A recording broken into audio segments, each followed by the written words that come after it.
नमस्कार, आप स्वस्थ होंगे, मस्त होंगे। आज हमारा एपिसोड बहुत खास है। आज ऐसे व्यक्ति के बारे में बात करेंगे जो कि चंद दिनों में ही फर्श से अर्श पर आता दिख रहा है। लेकिन एक कहावत है कि ज़िंदगी को चलाना बहुत मुश्किल है। छोटी सी गलती व्यक्ति को अर्श से फर्श पर ले आती है। ऐसे ही एक राजनेता की आज बात करेंगे जो कि भारत में उभरता चेहरा है। जी हाँ, आपने ठीक सुना, हम बात करेंगे आज़ाद समाज पार्टी चंद्रशेखर आज़ाद उर्फ रावण की, जो कि अपने को दलितों का मसीहा बताते हैं। आज मेरे सहयोगी योगेश कांत जी हैं, क्योंकि मुद्दा गर्म है, पूरे देश में छाया हुआ है चंद्रशेखर रावण का। योगेश जी, तो अभी जैसे चंद्रशेखर आज़ाद का जो रावण नाम लगाते हैं अपना जी, उनका तुम खबरें भी देख रहे हो, चला भी रहे हो जी, तो उनके बारे में थोड़ा सा चर्चा करेंगे हम लोगों के बारे में कि वो क्या है और क्या उन पर ऐसा ग्रहण लग रहा है जो कि उनकी भी सांसें अटक रही हैं, फूल रही हैं।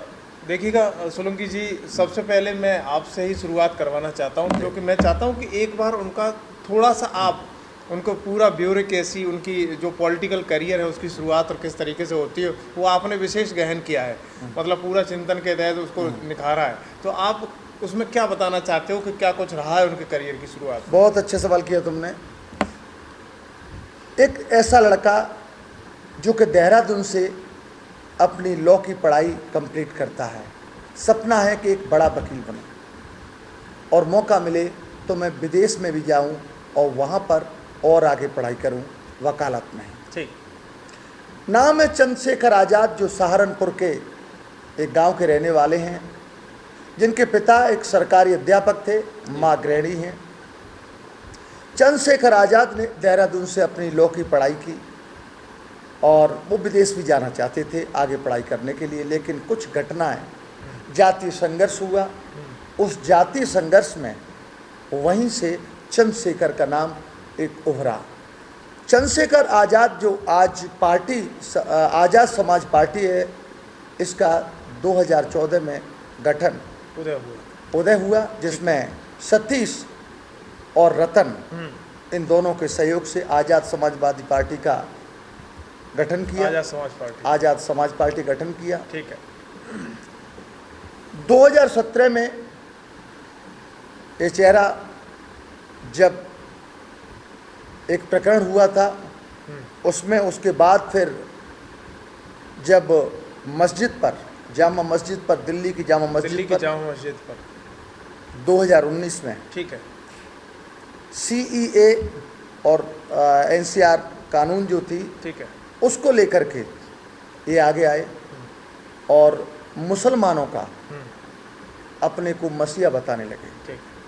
बीजेपी का विरोध करने लगे, क्योंकि हिंदुओं को जो मुस्लिम का विरोध कर दे और मुस्लिम को जो हिंदू का विरोध कर दे वो प्यारा लगता है। क्योंकि आज़ाद ने सोचा कि अकेले SC दलित वर्ग से ही कानून चलेगा, वो भी दलित वर्ग भी सभी साथ नहीं था, कुछ जातियां साथ थी। तो उन्होंने सोचा क्यों नहीं इस मुस्लिम पार्टी जो का बड़ा वोटर है उत्तर प्रदेश, पूरा भारत मुस्लिम वर्ग का, तो इनको भी साथ लिया जाए।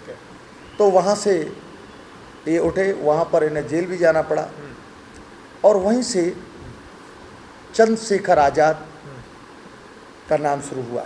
मैं थोड़ा सा बता दूं कि चंद्रशेखर आज़ाद, चंद्र उर्फ रावण, ये क्या है? नाम तो चंद्रशेखर है। ठीक है। अक्सर इसकी चर्चाएं रहती हैं कि रावण उन्होंने कहाँ से जोड़ लिया, कैसे? आज़ाद तो उन्होंने कहा कि मेरी विचारधारा गुलाम नहीं है किसी की, मेरी विचारधारा आज़ाद है, संविधान के अनुसार है। और जो रावण नाम रखा, ठीक है, रावण नाम के पीछे योगेश जी बहुत बड़ा हुआ है। रावण नाम किसी ने दिया नहीं, चंद्रशेखर ने खुद अपना नाम रावण रख लिया। चंद्रशेखर का कहना है कि रावण, जो रामायण में देखे राम और रावण, पूरा हिंदुस्तान का पूरा विश्व जानता है। ठीक है। तो एक ऐसा फेमस नाम ढूंढा रावण का और कहा कि ये रावण नाम रखा क्यों? तो बताया जिस तरह रावण ने, चंद्रशेखर ने खुद भी स्वीकारा कि रावण आताताई था, लेकिन एक पहलू लिया कि रावण ने अपनी बहन सूर्पणखा की इज्जत का बदला लेने के लिए भगवान राम से लड़ाई लड़ी। ठीक है। अपना पूरा परिवार भी स्वाह कर दिया, लेकिन समझौता नहीं किया। ठीक। तो उनका कहना है कि इसी तरह से मैं दलित भाई बहनों के लिए जो अपेक्षित होते हैं, पीड़ित होते हैं, उनकी इज्जत के लिए भी मैं पूरी लड़ाई लड़ूंगा और कहीं झुकूंगा नहीं। तो उन्होंने यही मुद्दा बनाया कि मैं दलितों का हर जगह पर जाऊंगा, और गए भी, चाहे वो उत्तर प्रदेश हो। तो मैंने देखा पहले जब ये सांसद बन गए तो उत्तर प्रदेश तक उन्हें सुरक्षा का सिक्योरिटी मिली थी, लेकिन जब हरियाणा और जम्मू भी जाने लगे तो सिक्योरिटी का दायरा बढ़ा दिया गया था। ठीक है। चंद्रशेखर को बताते हैं कि ये मोदी के वैसे भी हैं, विरोधी भी हैं, मोदी की नीतियों के विरोधी हैं। ठीक है, यानी भाजपा के एंटी रहे हैं। जी। तो योगेश जी, क्या आप मेरी बात से सहमत नहीं हो कि ये बहन बेटियों के, जो दलित समाज की बहन बेटी हैं, उनकी इज्जत के लिए पूरी लड़ाई लड़ते हैं? देखिएगा सोलंकी जी, जितना भी आपने अभी तक गहन अध्ययन के बाद अभी हमारे सामने जो भी कैमरे पर कहा है, उसमें कहीं ना कहीं कुछ सच्चाइयाँ भी हाइड हैं, कुछ बुराइयाँ भी छिपी हुई हैं। अब जनता क्या है, उन सब चीज़ों को परखना चाहती है। हालांकि इसमें दो पहलू निकल कर सामने आ रहे हैं। एक तो उनके सपोर्टर निकल के सामने आ रहे हैं चंद्रशेखर के, एक अनसपोर्टर निकल के सामने आ रहे हैं। बात करें, अब सबसे ज़्यादा मुद्दा गरमाया हुआ है रोहिणी घावरी का। इन दोनों जमकर विवाद हो रहा है, और सोशल मीडिया से लेकर मीडिया तक, इंटरनेशनल मीडिया तक, इन दोनों रोहिणी घावरी, डॉक्टर रोहिणी घावरी हैं, जो स्विट्जरलैंड से डॉक्टरी की पढ़ाई कर रही हैं। उन्होंने तमाम सारे आरोप चंद्रशेखर रावण पर लगाए हैं, और ये आरोप उन्होंने विद प्रमाणों के साथ सोशल मीडिया पर वायरल करना शुरू किया है। इसके बाद तमाम सारे सवाल चंद्रशेखर रावण पर भी खड़े हो रहे हैं, क्योंकि एक तरफ आप बताइए सर कि जिस तरीके से वो दलितों की बेटियों के पालन, मतलब उनकी कर्म निभाने की, उनके साथ रहने की, उनका वादा पूरा करने की बात करते हैं, दूसरी तरफ आज दलित बेटी ही आवाज़ उठा रही है, उसका शोषण का इतना आरोप लगा है कि वो बोलती है कि सर 2021 से, जिस दौरान वो चुनाव लड़ना चाहते थे, उस दौरान उससे पहले से ही मैं उनके साथ थी।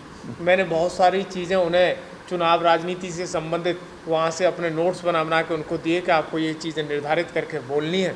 इसके अलावा वो ये भी कहती हैं कि हम शारीरिक शोषण भी, हमारा 2021 से उनके साथ शारीरिक मिलन भी हुआ।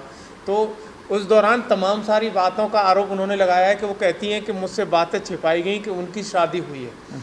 ये वो कहती हैं डॉक्टर रोहिणी कहती है कि यानी कहना का मतलब है कि रावण यूँ कहते थे कि मैं अनमैरिड हूँ, ये जब ये रिलेशनशिप में रहती थी तब अनमैरिड बताती थी, लेकिन जब डॉक्टर रोहिणी को मालूम पड़ा कि ही इज मैरिड पर्सन, तो उन्हें नफरत सी होने लगी। अरे एब्सोल्युटली इट हैपन।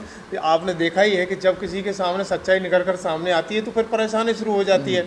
फिर धीमे धीमे ऐसी बात चलती रही। जब डॉक्टर रोहिणी को जब मालूम पड़ी कि चंद्रशेखर रावण की शादी हो चुकी है और वे विधवत दूसरे परिवार को चला रहे हैं, इसके बाद मामला तूल पकड़ने लगा।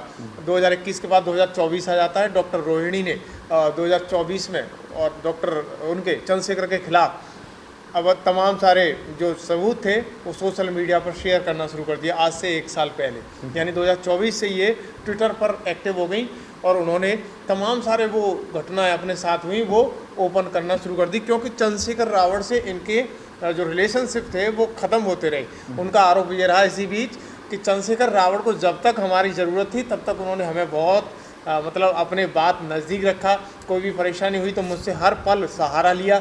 इस पर उन्होंने, आपने देखा है कि उन्होंने कई सारी ट्वीट्स, उन्होंने कई सारे स्क्रीनशॉट, उन्होंने कई सारे वीडियो अपने ट्विटर पर भी शेयर किए हैं इससे संबंधित। अभी तो वो यूँ कह रही हैं कि ऐसे ऐसे वीडियो में अभी डाउन उन्हें नहीं सेंड कर रही हूँ, और मैं उन्हें शेयर करूंगी तो चंद्रशेखर रावण के होश उड़ जाएंगे। देखिएगा, पब्लिक देखिएगा इसमें भी बहुत बड़ा राज है। हालांकि चंद्रशेखर रावण के सपोर्टर हैं, वो तो इस बात से मान ही नहीं सकते हैं कि उन्होंने कोई गलती की होगी, लेकिन कहीं ना कहीं हम कैसे बोल सकते हैं, बिना प्रमाण के हम किसी पर उंगली नहीं उठा सकते।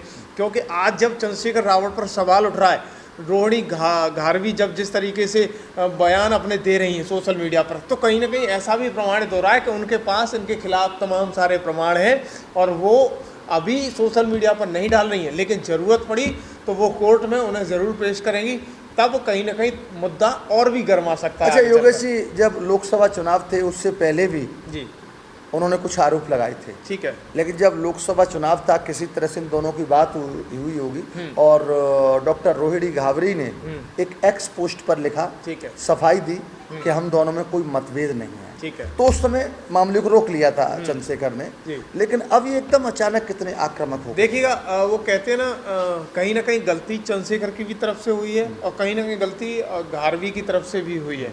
क्या देखिएगा, डॉक्टर घारवी ने जो रोहिणी घारवी ने जो गलती ये की कि आप किसी से डीप रिलेशन क्यों गई, अगर आपको किसी व्यक्ति की जांच पड़ताल नहीं की, तुम वैसे ही उनसे रिलेशन में मिलती रही, तो गलती कहीं ना कहीं उनकी है। हाँ। इतने दिन तक रिलेशंस को छुपाए रखा, आपने स्टार्टिंग में ही क्यों नहीं जांच पड़ताल की, है ना। आपसे कोई व्यक्ति मिल रहा है, आप अब आज सोचिएगा कि आपके परिवार में कोई व्यक्ति आता है और आप उससे बातचीत करना शुरू कर दो बिना जान पहचान के, तो कितना इफेक्टिव रहेगा। कहीं ना कहीं दोषी तो अब देखिए इसका प्रमाण हमें मिलता है सर कि हम अगर एक हाथ से ताली बजाएं तो ताली नहीं बजेगी, कहीं ना कहीं दोनों हाथों को हमें ऐसे करना पड़ेगा तब ताली बजेगी, ना कि एक हाथ से ताली बज जाएगी।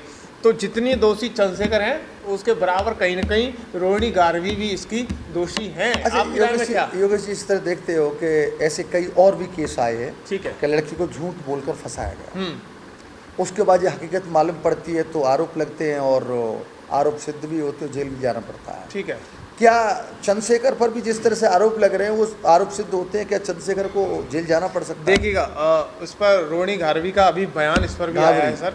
हाँ, घावरी का बयान आया है कि पहले से ही उन पर 40 से 45 केस दर्ज हैं अब तक सरकार ने चंद्रशेखर पर, और अब तक सरकार ने उन्हें जेल नहीं जाने दिया। वो कहीं ना कहीं बीजेपी पे कहते हैं, बीजेपी के सपोर्ट कटाक्ष करती है, बीजेपी का एजेंट के तरीके से ये काम कर रहे हैं। तमाम सारा चंदा इनके घर पर आता है। आरोप ये भी है उन्होंने चंदे के मतलब एक बैग के फोटो भी डाले हैं, हालांकि हम प्रमाणित नहीं करते, लेकिन आरोप ये रहा है कि तमाम सारा चंदा इन्हें इस दौरान मिला है, बीजेपी ने इन्हें यहाँ तक पहुँचाया है, वो भी मायावती के खिलाफ ये तमाम कुछ सोशल मीडिया पर इस तरह भी और उन पर इतना पैसा उन्होंने चंदा से इकट्ठा किया कि विदेश गए थे घूमने के लिए, तो रोवर्स रेंजर गाड़ी जो 12 करोड़ की गाड़ी है उससे घूमते दिखे थे। बोलते हैं कि वही बोल रहे हैं डॉक्टर रोहिणी घावरी के, वैसे वो अपने को दलित का मसीहा बताते हैं और वो कहते हैं दबे कुचले लोग हैं उनके हम साथ हैं, लेकिन वो ऐसा नेता जो 12 करोड़ की गाड़ी में घूम रहा है वो दलित को कैसे बात सुनेगा, कैसे होगा? देखिएगा सर, ये गाड़ी की और घोड़े की बात अलग, डॉक्टर रावड़ी घावरी की बयान है, रोहिणी का बयान है, डॉक्टर रोहिणी का बयान है। लेकिन देखिएगा जब यहाँ से सांसद कोई बन के जाता है और वो दलित समाज का व्यक्ति है, दलित समाज के लोग वहाँ भी रहते हैं, अमेरिका में भी रहते हैं, आरोप का मतलब ये नहीं है कि वहाँ दलित समाज के लोग हैं, वो लोग भी पैसा कमा रहे हैं तो उनके पास गाड़ियाँ होंगी। अमेरिका में कई जगह इन्होंने मीटिंग भी की थी। यही नहीं कि अब चंद्रशेखर रावण यूपी तक ही सीमित है, ठीक है, अब चंद्रशेखर रावण का कई अपने प्रदेशों में भी और देश से बाहर भी कुछ जो दलित समाज है उनको सपोर्ट कर रहा है। अच्छा, मैं एक आपसे सवाल पूछता हूँ, जैसे ही ये सांसद बने इसके बाद इनका आंदोलन और तेज हुआ, आपने देखा कहाँ कहाँ तक आपने देखा कि आंदोलन इन्होंने वहाँ किया यहाँ किया, आपने देखा जहाँ कहीं भी दलितों पर समस्या हुई तो वहाँ चंद्रशेखर जरूर पहुँचने की कोशिश की, वह मुंबई हो, हरियाणा हो, उत्तर प्रदेश हो, पश्चिमी बंगाल हो, है ना, कहीं इन्होंने पहुँचने की कोशिश की है। लेकिन आज इतना बड़ा आरोप लगा है, आपको लग रहा है कहीं ना कहीं इस आरोप में दोषी हैं? आपने बयान उनका सुना चंद्रशेखर का, क्या कह रहे हैं? चंद्रशेखर ने तो यही कहा है कि और कुछ बोले नहीं, वैसे कोई आरोप लगाए तो बोलता है कि ये नहीं ऐसा नहीं ऐसा, वो कुछ नहीं बोले, दो ही शब्द बोले कि कोर्ट में ही जवाब दूंगा मैं, जो भी होगा मैं। अच्छा, आपने इतना सुना, लेकिन उसके पीछे उनके चेहरे की जो चमक थी वो सुनी आपने? हाँ, वो भी सच्चाई दिख रही है, आपने सच्चाई भी दिख रही है। अगर देखो मैं सच हूँ तो मैं ऑन कैमरा कह सकता हूँ कि आई एम द ट्रुथ, है ना, और मैं अगर झूठा हूँ तो कहीं ना कहीं आंखें छुपाने की कोशिश करूंगा। तो कहीं ना कहीं उनके चेहरे पर जब हम लोग उसको पूरे वीडियो को देख रहे हैं, बार बार मैंने कई बार उस वीडियो को रिवर्स करके देखा तो उसमें मुझे देखने को मिला कि कहीं ना कहीं चंद्रशेखर की जो चेहरे पर वो है जो चमक है वो कहीं ना कहीं लो होती दिखाई दे रही है, क्योंकि जिस तरीके से जो हिसाब वहाँ दिख रहा है चंद्रशेखर का, वो आपने देखा होगा कि मीडिया के सामने ज़्यादा इधर उधर नहीं बोला है और लिमिटेड शब्द में उन्होंने एक बयान दिया है ना। आपको कहीं ना कहीं इस पर बहुत सारी कभी ऐसा भी लगता है कि मैं ज़्यादा बोलूंगा रोहिणी के बारे में तो जो उन पर बम है, वीडियो बम में कहीं अभी नहीं फायर कर दें उसे, तो आदमी ये भी सोचता है। देखिए मैं बता दूं, मामला रुक जाए तो रुकी देखिए जाए। अब इसमें कोई हाइड नहीं हो सकता, क्योंकि अब उन्होंने रोहिणी ने तो कह दिया है कि मैं कहीं ना कहीं अब चुप रहने वाली नहीं हूँ, अब मैं इन्हें कोर्ट तक घसीट के ले जाएंगी। अभी लेटेस्ट में उन्होंने एक ट्वीट किया है आज ही, जो ट्वीट जमकर वायरल हो रहा है और उस पर अभी सवाल खड़े हो रहे हैं इनके ऊपर, चंद्रशेखर के यानी ऊपर सवाल खड़े कर दिए हैं।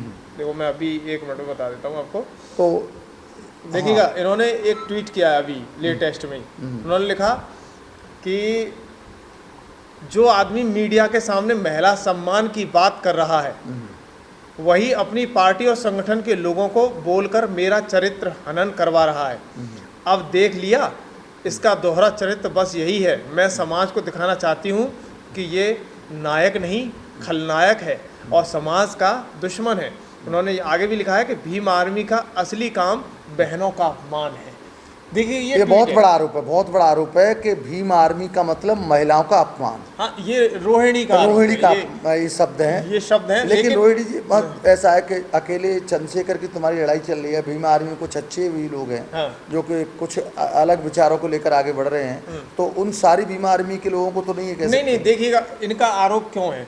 अभी इन्हीं के उस पर ट्विटर हैंडल पर एक वीडियो एक लड़की का और पड़ा है, उसमें वो महिला कहती हुई दिखाई दे रही है कि मेरे साथ शारीरिक शोषण किया, भीम आर्मी के ये लोग थे और फिर मेरे को उन लोगों ने मूर्ख बनाया और भगा दिया और मारपीट की मेरे साथ। तो इसमें कोई बड़ा झोल है फिर तो, कई अकेली रोहिणी नहीं, उसमें कई और नाम। अच्छा ये बताइएगा, अगर मैं गलत नहीं हूँ या आप गलत नहीं हो तो आपके खिलाफ कोई बोल सकता है क्या? नहीं बोल सकता। एक ट्वीट करके दिखाए, जेल जाना पड़ेगा 100%। तो कहीं ना कहीं गलती है, इसलिए वो चंद्रशेखर को तो एक्सेप्ट करना पड़ेगा। देखो हम बता रहे हैं, ये भारत का न्याय प्रक्रिया है, अगर वो रोहिणी कोर्ट जाती हैं तो कहीं ना कहीं चंद्रशेखर के लिए बड़ी मुसीबत खड़ी हो सकती है। अच्छा ये भी है, चंद्रशेखर जिस तरह से संविधान को लेकर बहुत बड़ी चीज़ समझते हैं, बाबा अम्बेडकर साहब के विचारों को लेकर आगे बढ़ रहे हैं, लेकिन जैसे वो जिस तरह से इन पर अपमानित या अपमान करने के लिए जो शब्द यूज कर रहे हैं, जो कार्रवाई कर रहे हैं, तो चंद्रशेखर को बहुत से मान हानि, कितने संविधान है हमारे, उसके खिलाफ क्यों नहीं जा रहे? अगर और कोई होता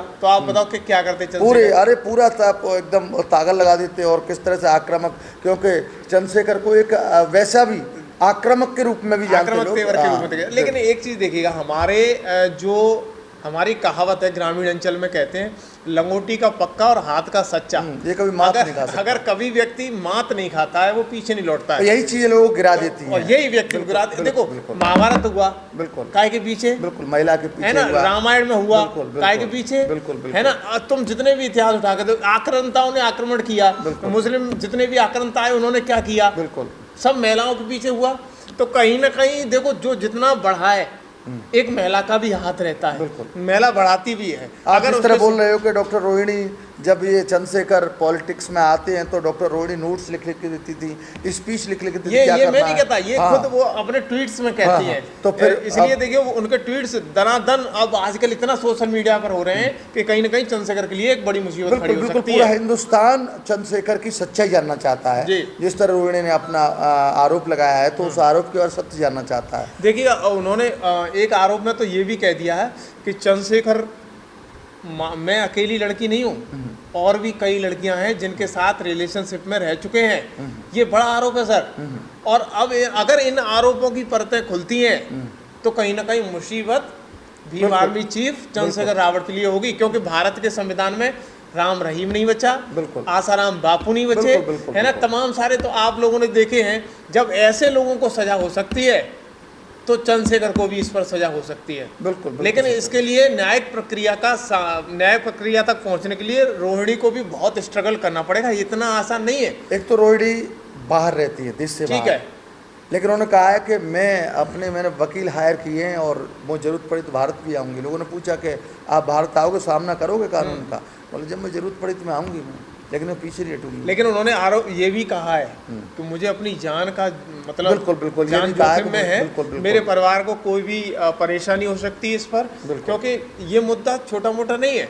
क्योंकि आप देख रहे हो, अगर चंद्रशेखर रावत पर कोई कमेंट रोहिणी घावरी करती हैं तो उसका रिफ्लेक्शन में हजारों कमेंट नीचे आ जाते हैं। बिल्कुल बिल्कुल। जो चंद्रशेखर के समर्थक हैं वो जमकर रोहिणी घावरी को गालियां देते हैं, अभद्र लैंग्वेज का यूज करते हैं, जबकि चंद्रशेखर कहते हैं कि हम दलितों के मसीहा हैं, दलित बेटियों के सम्मान की लड़ाई लड़ते हैं। लेकिन आज एक दलित बेटी को ही जिस तरीके से वहाँ पर प्रताड़ित किया जा रहा है, अगर उसके पास सबूत है तभी तो कोई महिला इतना बोल रही है। आप बोल रही है यूज एंड थ्रो की नीति है उसकी, तो जैसे हमें अपनाया, अपना जो भी अपनी वाइफ भी बनाना चाहते थे, अब शादी भी करना चाहते थे, लेकिन जब वो हो गया तो हमसे अलग कर दिया बिल्कुल, और मालूम पड़ा कि ये तो शादीशुदा पहले से ही हैं और मैं ही नहीं, ऐसी शोषित मेरी जैसी कई हैं पीड़ित, तो उन्होंने ये भी आरोप लगाया है। देखिए अभी एक ट्वीट और आया है, उसमें लिखा है, सोचो अगर मेरे पास कोई सबूत नहीं होते तो कौन सुनता मेरी न कोर्ट की, मेरी न कोर्ट मेरा साथ देता न समाज का। ये आदमी तो मुझे पहचानने से तक के इनकार कर देता है। 21वीं सदी की पढ़ी लिखी नारी अन्याय के खिलाफ लड़ना सीख गई, हिम्मत है, हौसला है। अगर आज मैं नहीं लड़ी तो गांव में बैठी बेटी कैसे अपने सम्मान की लड़ाई लड़ेगी। इस बार ऐसा सबक सिखाना है कि कभी कोई किसी बेटी के जीवन के साथ खेल ना पाए। बिल्कुल बिल्कुल। अच्छा आप बताओ, ये इतनी दम किसमें है ऐसे लिखने की? नहीं, कुछ तथ्य हैं, कुछ उन पर प्रूफ है, प्रूफ है। लिख रहे। अच्छा अब चंद्रशेखर की तरफ से एक आरोप लगाया जा रहा है, उनके समर्थक की तरफ से एक आरोप लगाया कि आप अगर चंद्रशेखर से बातें करती थी, रिलेशनशिप में थी, तो आपको स्क्रीन रिकॉर्ड करने की क्या जरूरत थी? आप बताइए एक महिला के लिए क्या हो सकता है? यानी इसका मतलब है कि पहले से ही उनका वो था कि इन्हें फंसाया जाएगा। हाँ। लेकिन क्योंकि मानो जो बात कर रही हो, फिर चैटिंग की, आप स्क्रीनशॉट ले रहे हो, लेकिन कभी कभी आदमी अपनी सुरक्षा भी देखता है। देखिए सुरक्षा भी देखता है, सुरक्षा की तो बात अहम है। एक महिला है, यहाँ भी तो सुरक्षा की लड़ाई है, सुरक्षा की लड़ाई है। कहाँ से सबूत न होते तो कुछ कह ही नहीं पाती, कुछ, अरे वो मर जाती, कुछ नहीं कह पाती। बिल्कुल। तो कहीं ना कहीं सबूत है उसके पास, प्रमाण है उसके पास, तो ये तो कोर्ट न्याय देगा, जो भी होगा वो कोर्ट डिसीजन देगा। लेकिन आज यहाँ जो दलितों के मसीहा के नाम से जाने जा रहे हैं, उन पर सवाल तो खड़े हो रहे हैं। आप बताइए, नहीं खड़े हो रहे? बिल्कुल बिल्कुल सही बोल रहे हो, और बिल्कुल शक के घेरे में, पूरी तरह से शक के घेरे में, क्योंकि डॉक्टर रोहिणी घावरा जिस तरह से अपने पोस्ट कर रही हैं तो उन पर है बहुत कुछ, ठीक है, उन पर सबूत है। लेकिन योगेश से एक बात करें, आज से कुछ समय पहले दलितों की मसीहा बहन मायावती जी थी, बड़ी पार्टी थी, ठीक है, एससी समाज उनसे बहुत लगाव रखता था, ठीक है, और वो दलित के लिए हर समय खड़ी भी होती थी। दलित के साथ साथ उन्होंने ब्राह्मण अन्य सबको भी साथ लिया, ठीक है। कहीं ऐसा तो नहीं कि मायावती जी को लग रहा हो कि मेरी पार्टी डाउन हो रही है, मेरा जो कैडर है वो गिरता जा रहा है, मेरा ग्राफ गिरता जा रहा है, और दलित समाज कुछ रावण की ओर जुड़ता जा रहा है, ठीक है। तो ऐसा तो नहीं कहीं बहुजन समाजवादी पार्टी कुछ ये नीति हो, राजनीति हो? देखिएगा, अभी तक अगर बहुजन समाज पार्टी की अगर स्ट्रेंथ की पावर करें, स्टेमिना की बात करें, तो आज भी कहीं ना कहीं बहुत अच्छी पकड़ है अपने आप में। इसके प्रमाण आप ग्रामीण अंचल से देखिए, इसके प्रमाण आप शहरी अंचल से देखिए। चंद्रशेखर रावण के साथ युवा वर्ग बहुत ज्यादा से जुड़ा हुआ है, और सच पूछी जाए तो जो एजेड हैं और पढ़े लिखे हैं वो मायावती जी आज ही बसपा सुप्रीमो मायावती की तरफ जुड़े हुए हैं, क्योंकि उन्हें विश्वास है। देखिएगा, हर चीज में उतार और चढ़ाव आता है, ये पॉलिटिकल है, व्यक्ति की जिंदगी में भी उतार चढ़ाव आता है, सुख दुख वहां भी आते हैं, ऐसे ही पार्टी का भी है।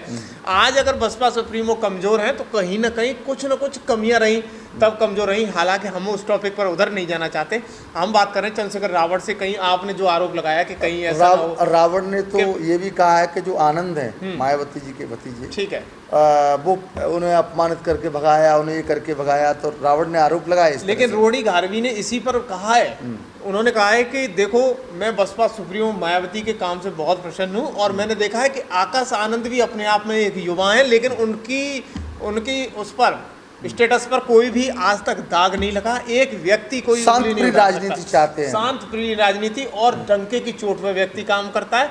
बसपा सुप्रीमो ने अभी कुछ दिन पहले उन्हें पार्टी से निकाल भी दिया था, लेकिन इसके बावजूद भी उन्हें फिर रखना पड़ा है ना। तमाम सारे आरोप यहाँ पे लगे हैं, लेकिन घावरी ने भी उन्होंने कहा है कि कहीं ना कहीं आकाश आनंद से पॉलिटिक्स करना सीखिएगा, कि आज तक कोई उनके करियर पर दाग नहीं लगा है। अच्छा, जिस तरह से बसपा सुप्रीमो मायावती जी कह रही हैं कि मैं डॉक्टर रोहिणी घाबरी के साथ हूँ, अच्छा, न्याय की लड़ाई में ठीक है, पूरे साथ दूंगा। ठीक है। अभी बसपा सुप्रीमो के ही जवाब पे चलता हूँ मैं, थोड़ा घारवी की तरफ से ही चलता हूँ। आपने देखा है कि चंद्रशेखर को लेकर बसपा सुप्रीमो ने अभी 2 दिन पहले क्या बयान जारी किया, आपको पता होगा। उन्होंने कहा था कि क्या कहा था, आपको शायद ध्यान हो? 2-3 चीजें। एक तो ये कहा था कुछ, हाँ, उन्होंने उस समय कहा था बरसाती मेढक है। हाँ, तो उन्होंने कहा था कि बरसाती मेढक, तो कहीं ना कहीं देखिएगा अब बरसाती मेढक का इशारा ये है कि कहीं ना कहीं अभी चंद्रशेखर पर डायरेक्ट हिट किया है उन्होंने, लेकिन आने वाले दिनों में पूरा तय हो जाएगा कि बसपा सुप्रीमो अपने कितने तरीके से, कितनी मजबूत तरीके से मैदान में आने वाली हैं। अच्छा, जिस तरह से एक बसपा की राजनीति, बहन मायावती की राजनीति और चंद्रशेखर आज़ाद रावण की राजनीति, दोनों में अंतर है। क्या देखा है कि जैसे चंद्रशेखर आज़ाद पर, रावण पर जो हमले ठीक है, जिस तरह हुए, चाहे आप उड़ीसा की बात करें, ठीक है, चाहे आप सहारनपुर की बात करें, कई जगह, हरियाणा में भी कई जगह इन पर हमले भी हुए। तो क्या इनकी हेट स्पीच क्या है? अच्छा, इस तरह से आपने देखा कि मायावती जी पर तो ऐसे हमले नहीं हुए, लेकिन आपने ये भी देखा होगा कि बसपा सुप्रीमो ने कभी आज तक इतना मतलब इतने कड़वे भाषण नहीं दिए, इतना कड़वा नहीं बोला समाज को कि किसी दूसरे समाज को बुरा लगे। उनके साथ तो सातों जातियों के लोग थे। उनकी कैबिनेट में आपने देखा है कि ब्राह्मण भी हैं, ठाकुर भी हैं, और बनिया भी हैं, क्षत्रिय भी हैं, सब हैं। अच्छा, कहीं ना कहीं इनके हेट स्पीच आपने देखा है कि चंद्रशेखर जब बोलते हैं तो उनके निशाने पर सीधा क्षत्रिय समाज रहता है, ब्राह्मण रहता है ना, और वो सनातन धर्म ही रहता है, है, मनोवादी सनातन धर्म रहता है। और बहन मायावती जी ने कभी सनातन धर्म का विरोध नहीं किया। और अच्छा, यहाँ पर तो तुमने देखा था कि चंद्रशेखर आज़ाद ने तो यहाँ पर जो कुंभ का मेला लगा था, वहाँ पर भी आरोप लगाए थे कि आप इतना पैसा खर्च कर रहे हो, इसे इंस्टीट्यूट कर दीजिए। तो जो आस्था का विषय था वहाँ पर भी आरोप लगाया था। देखिएगा, ये आप खुद जानते हो कि कहीं ना कहीं जब कोई काम होता है तो इसके विपरीत में लोग जरूर होते हैं। उनमें से भारत की धरती पर ही लोग ऐसे हैं जो आस्था के नाम पर वो ये सोचते हैं आस्था तो कुछ है ही नहीं, उनके लिए राम नहीं है, उनके लिए कृष्ण नहीं है, उनके लिए कोई माधव नहीं है, उनके लिए कोई माता नहीं है। क्या रावण ने, चंद्रशेखर रावण ने कोई ऐसा काम किया है जो कि सनातन धर्म जैसे मूर्तियाँ वो? देखिएगा, ये आज जब आपने बात कही है तो मैं बता देता हूँ, इनका पॉलिटिकल की करियर की शुरुआत ही वहीं से होती है। उन्होंने, जहाँ तक आप इनके पुराने रिकॉर्ड को उठा के देखिएगा कि बहुत सारी जगहों पर जहाँ दलितों के मकान घर बने हुए हैं सहारनपुर की तरफ, उन घरों में इन्होंने पहले तमाम सारे वीडियो वायरल हुए। पहले वहाँ हिंदुओं की जो मूर्ति लगी रहती थी, राम की मूर्ति है, माता की मूर्ति है, उन मूर्तियों को फेंका गया, जला दिया गया।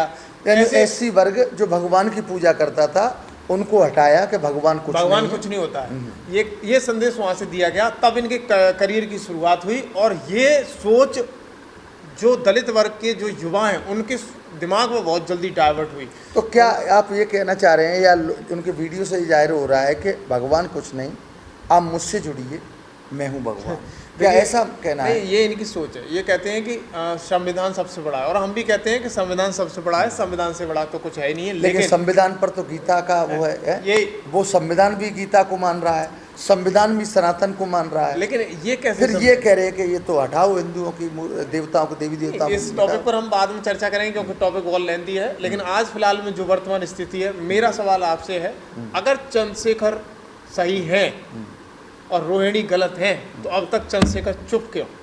आपके लिए सवाल, आप बताइए। ये बिल्कुल सच है कि इसमें घोल तो है, झोल है, और झोल में ही घोल है कि वो सही जवाब नहीं दे पा रहे चंद्रशेखर।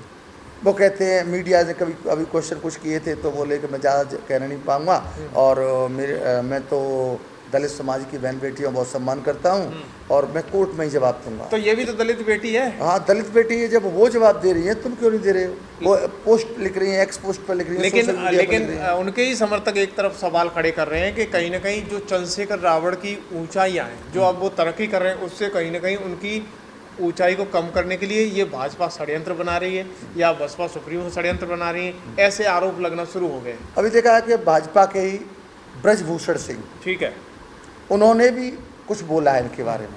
हाँ, देखिएगा, बात हुई थी। अब अगर आप ब्रजभूषण सिंह की बात पूछते हो तो जब एक मैटर हुआ था पहलवानों का, यानी जो एक फोगाट थी, गीता फोगाट और साक्षी मलिक, इन्होंने आरोप लगाए थे कि इन्होंने बैड टच किया है ना। और इसमें इनके ऊपर पास्को एक्ट भी लगी थी ब्रजभूषण सिंह के ऊपर।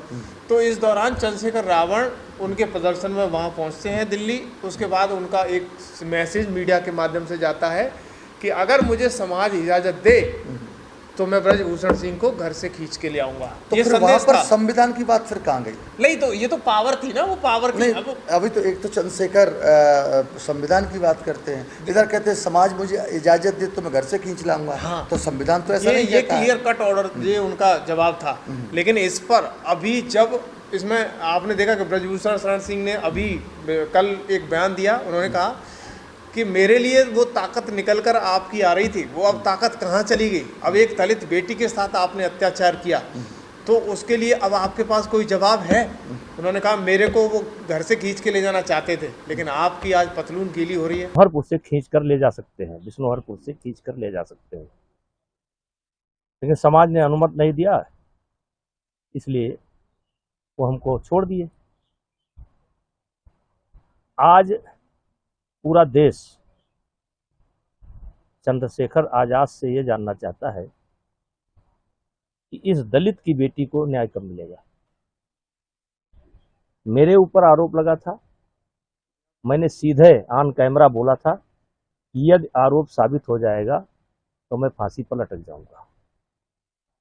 अब एक दलित की बेटी न्याय मांग रही है, तो इस पर जो बड़े न्यायप्रिय लोग हैं, जो हमारे प्रकरण में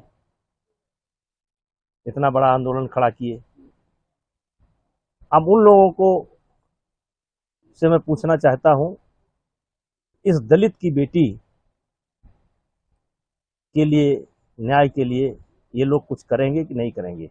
देखिएगा कहीं ना कहीं दलित बेटी के साथ अत्याचार हुआ है, तो इसका जवाब तो कहीं ना कहीं आने वाले दिनों में कोर्ट के सामने इन्हें देना पड़ेगा। बिल्कुल बिल्कुल है ना? सच है, तो बिल्कुल सत्य है, बिल्कुल। अच्छा, मैं क्या- चलते चलते आपसे एक जवाब लेता हूँ। इस सारे मसले पर क्या बड़ा कुछ होने वाला है, आपकी राय क्या है? लास्ट योगेश जी, ये सत्य है कि यदि मामला सत्य निकलता है, जो आरोप लग रहे हैं वो सच पाए जाते हैं, तो आज जिस तरह से समाज तेजी से जुड़ रहा था, दलित समाज, तो वो समाज जब सच्चाई मालूम पड़ेगी कि ये तो दलितों के मसीहा हैं और दलितों का ही शोषण कर रहे हैं, ये ठीक है, तो दलित समाज पीछे हटने लगेगा और इसका फायदा बहन मायावती जी को मिलेगा। देखिएगा थोड़ी सी बसपा सुप्रीमो अगर मेहनत कर लें तो मजबूती कहीं ना कहीं फिर दोबारा से दिखाई देगी। बिल्कुल, क्योंकि बसपा सुप्रीमो अपने आप में वो ताकतवर हैं और आने वाले दिनों में उनका वर्चस्व दिखेगा। उनकी पार्टी के तमाम सारे कार्यकर्ता मैदान में उतर चुके हैं, जगह जगह वो अपनी सभाएं कर रहे हैं और मीटिंग इंटरनल, जैसे भाजपा जगह जगह अपने सदस्यों के साथ कर रही है, उसी तरीके से उन्होंने भी काम करना ज़मीनी स्तर पर शुरू कर दिया है। लोग तो उन्हें एक आयरन लेडी बोलते हैं और उसका हो सकता है कि ये सच्चाई निकलती है तो मायावती जी को इसका बहुत बड़ा फायदा मिलेगा, जो कि जो ऐसी वर्ग जो देखिए सच्चाई और गलती ये तो कोर्ट अब तय करेगा।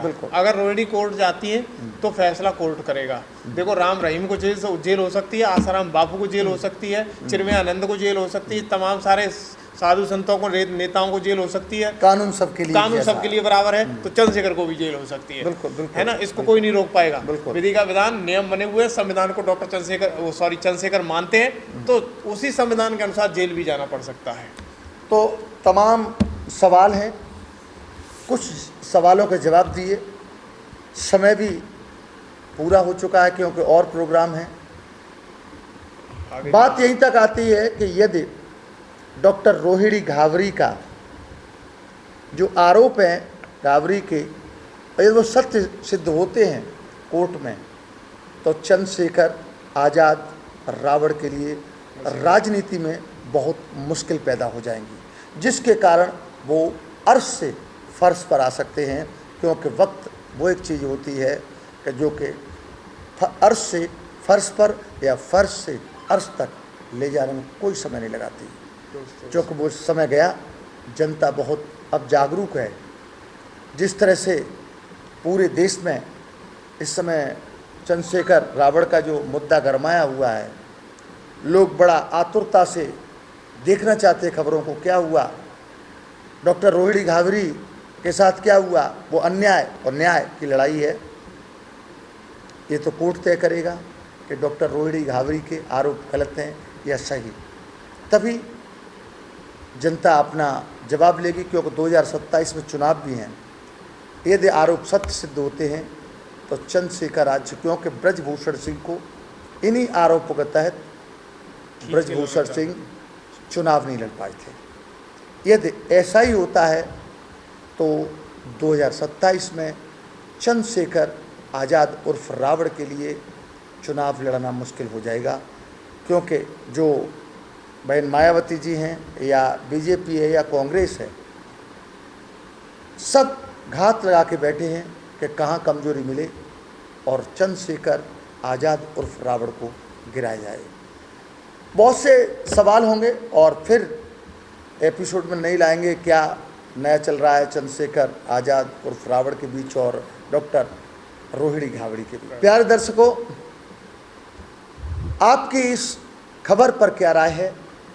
चंद्रशेखर आज़ाद उर्फ रावण जिस तरह से डॉक्टर रोहिणी घावड़ी आरोप लगा रही हैं, दोहरे चरित्र की बात कर रही हैं, आपकी क्या राय है? क्या चंद्रशेखर आज़ाद उर्फ रावण डबल पर्सनालिटी वाले हैं? आप इसमें क्या कहना चाहते हैं? और हमारा एपिसोड सही लगा हो तो हमारे खबर एक्सपर्ट के कमेंट बॉक्स में अपनी राय लिख करके हमें अपना प्यार दर्शाएं। नमस्कार, जय हिंद, जय भारत, शुभ रात्रि। आप अपने परिवार के साथ स्वस्थ रहें, मस्त रहें।